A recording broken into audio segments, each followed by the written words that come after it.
আলহামদুলিল্লাহি ওয়াহদা ওয়াসসালাতু ওয়াসসালামু আলা মান লা নাবিয়্যা বা'দা আম্মা বা'দ আউযু বিল্লাহি মিনাশ শাইতানির রাজীম বিসমিল্লাহির রহমানির রহিম। উপস্থিত সামনে বসে থাকা দিনদার বাপ ও ভাইরা, পূর্বের পর্বে আলোচনা করেছিলাম মৃত্যু ব্যক্তিকে কেন্দ্র করে সমাজের কিছু কুসংস্কারকে নিয়ে। আজকে করব মৃত্যু ব্যক্তিকে গোসল দেওয়ার পদ্ধতি, অর্থাৎ মাইয়েতকে কিভাবে গোসল দেবেন। এর ভিতরে আরো একটা ইম্পর্টেন্ট জিনিস রয়েছে, সেটা হলো আমাদের সমাজে কোনো ব্যক্তি ইন্তেকাল করলেই সঙ্গে সঙ্গে বড় একটা গরু নিয়ে এসে জবেহ করে দিয়ে মানুষের জন্য খাওয়া দাওয়ার ব্যবস্থা করা হয়। এটা নিয়ে বলতে গেলে বহু সময়ের ব্যাপার, এটা নিয়ে আগামী পর্বে আলোচনা করব। তবে আজকে যে আলোচনার পর্ব সেটা হলো মাইয়েতকে গোসল দেবেন কিভাবে। চলুন, আমাদের সমাজে অনেকেই মনে করে যে যদি স্বামী অথবা স্ত্রী উভয়ের মধ্যে যে কেউ একজন যদি ইন্তেকাল করেন তো আর একজন নাকি স্বামী অথবা স্ত্রী তিনাকে গোসল দিতে পারবেন না। কেন? ইন্তেকাল করলেন অর্থাৎ সঙ্গে সঙ্গে, তার মানে সাথে সাথেই বিবাহ বিচ্ছেদ হয়ে গেল, তালাক হয়ে গেল। নাউযু বিল্লাহি মিন যালিক। জি না, এই যে সমাজের কুসংস্কার রয়েছে এগুলোকে দূরীভূত করতে হবে। স্বামী অথবা স্ত্রী, স্ত্রী অথবা স্বামী, দুইয়ের মধ্যে যে কেউ একজন আর একজনকে গোসল দিতে পারেন। এমনকি সাহাবা একরামদের এ আমলও রয়েছে। হাদিসটা হলো ক্বালাত আসমা বিনত উমাইস গাসসালতু আনা ওয়া আলাইয়া ফাতিমা বিনতি রাসূলুল্লাহ সাল্লাল্লাহু আলাইহি ওয়াসাল্লাম। আসমা বিনতে উমাইস রাদিয়াল্লাহু তাআলা আনহা বর্ণনা করছেন, তিনি বলছেন যে আমি এবং আল্লাহর রাসূলের জামাই আলী রাদিয়াল্লাহু তাআলা আনহু দুইজন মিলে, উমাইস রাদিয়াল্লাহু তাআলা আনহা বর্ণনা করছেন, আমরা আল্লাহর নবীর বেটি ফাতেমা রাদিয়াল্লাহু তাআলা আনহাকে গোসল দিয়েছি। অর্থাৎ আল্লাহর রাসূলের বেটি ফাতেমা রাদিয়াল্লাহু তাআলা আনহাকে যিনি গোসল দিয়েছিলেন তিনি একজন ছিলেন তিনার স্বামী, আর অন্য আর একজন ছিলেন সেটা হলো আসমা বিনতে উমাইস রাদিয়াল্লাহু তাআলা আনহা। সুতরাং এখান থেকে পরিষ্কার যে উভয়ের মধ্যে যে কেউ একজন গোসল দিতে পারে। অন্যত্র একটা হাদিস এসেছে, হাদিসটা হলো কানাত আয়েশা তাকুলু লাবিস্তাকবালতু মিন আমরি মাস্তাদবারতু মা গাসসালাহু ইল্লা নিসা। আম্মা জান আয়েশা রাদিয়াল্লাহু তাআলা আনহা এটাকে অ্যাকসেপ্ট করেছেন এবং গ্রহণ করে তিনি আবার বর্ণনা করছেন, যদি এটা আমি আগে জানতাম যে স্বামী স্ত্রী, স্ত্রী স্বামীকে গোসল দিতে পারে, এটা আমার কাছে অস্পষ্ট ছিল, তাহলে অবশ্যই আমাদের স্বামী হযরত মুহাম্মদ সাল্লাল্লাহু আলাইহি ওয়াসাল্লামকে আমরা স্ত্রীরা ছাড়া অন্য কেউ গোসল দেওয়ার সুযোগই পেত না। সুতরাং এখান থেকে স্পষ্ট যে উভয়জনকে গোসল দিতে পারেন। এবার চলুন গোসলের পদ্ধতি, মাইয়াতকে গোসল দেবেন কিভাবে। নাম্বার 1, মানুষের দৃষ্টির আড়ালে নিয়ে যেতে হবে। যেখানে ঘেরা জায়গা আছে সেই জায়গায় মাইয়াতকে নিয়ে যেতে হবে। নাম্বার 2, মোটা একটা কাপড় তার নাভি থেকে নিয়ে হাঁটু পর্যন্ত চড়িয়ে দিতে হবে, চাপিয়ে দিতে হবে। নাম্বার 3, শরীরে যে কাপড় থাকবে সেই কাপড়গুলিকে শরীর থেকে খুলে নিতে হবে।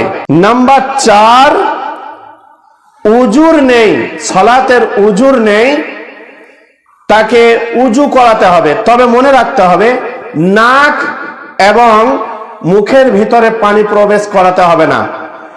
এক দুটিতে কি করবে, একটা পরিষ্কার কাপড় নিয়ে সুন্দর করে পরিষ্কার সাফ করে নেবে, মুছে নেবে। নাম্বার 5, ডান দিক থেকে পানি ঢালবে, ডান দিকে এমন ভাবে পানি ঢালবে যাতে বাম দিক পর্যন্ত পানিটা পৌঁছে যায়। এরপর আমাদের যেটা করা হয় কুসংস্কার, সেটা হলো সাতটা আপনার কিনা ঢিলা নিয়ে কুলুট করানো, পেট চাপ দিয়ে নোংরা বের করা, নখ কাটা, চুল কাটা, দাঁত আপনার কিনা খিলাল করানো, তারপর আপনার বেরাজ করানো অর্থাৎ মিসওয়াক করানো, দাঁতন করানো। অবশ্যই অবশ্যই এগুলিকে বঞ্চিত করতে হবে, এগুলিকে বয়কট করতে হবে।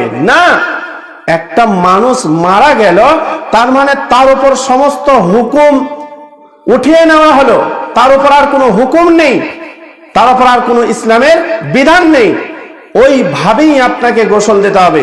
ডান দিকে পানি দিয়ে দিলেন, বাম দিক পর্যন্ত পৌঁছে গেল।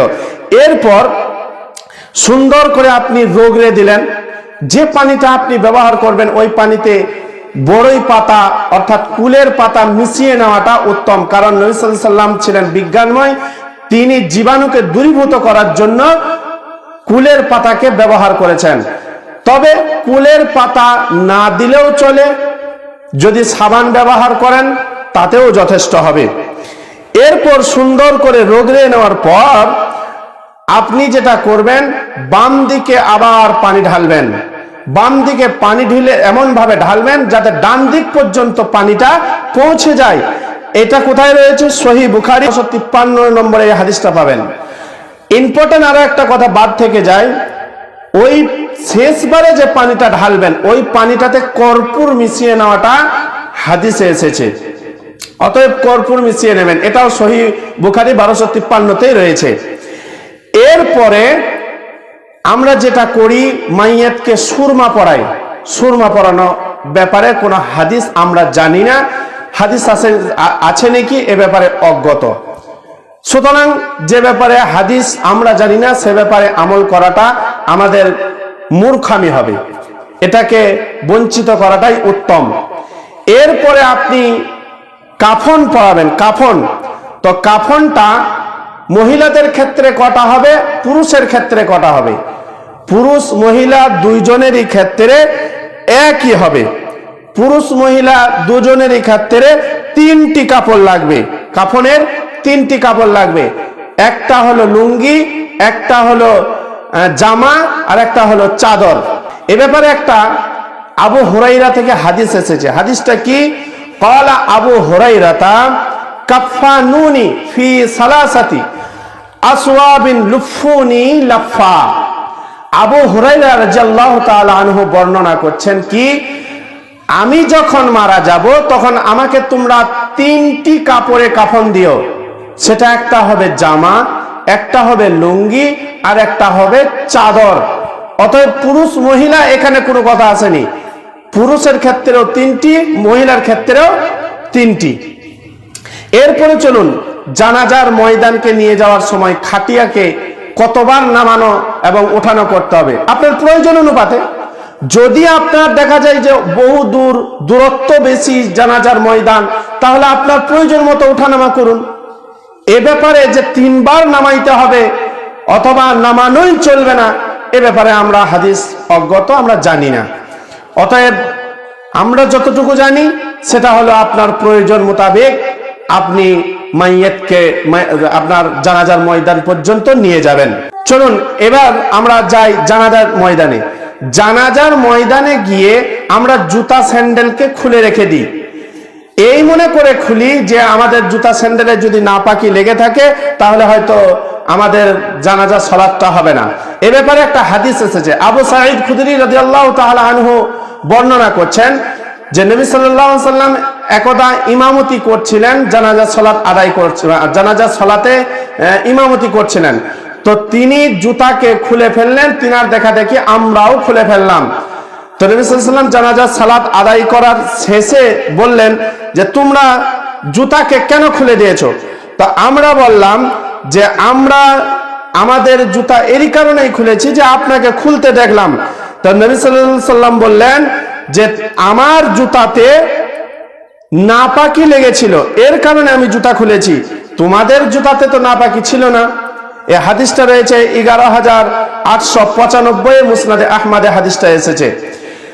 তো তিনি বললেন, যদি তোমাদের জুতায় নাপাকি না লেগে থাকে তাহলে জুতা স্যান্ডেল পরে জানাজার সালাত নয়, তোমরা চাইলে ফরজ সালাতও আদায় করতে পারো।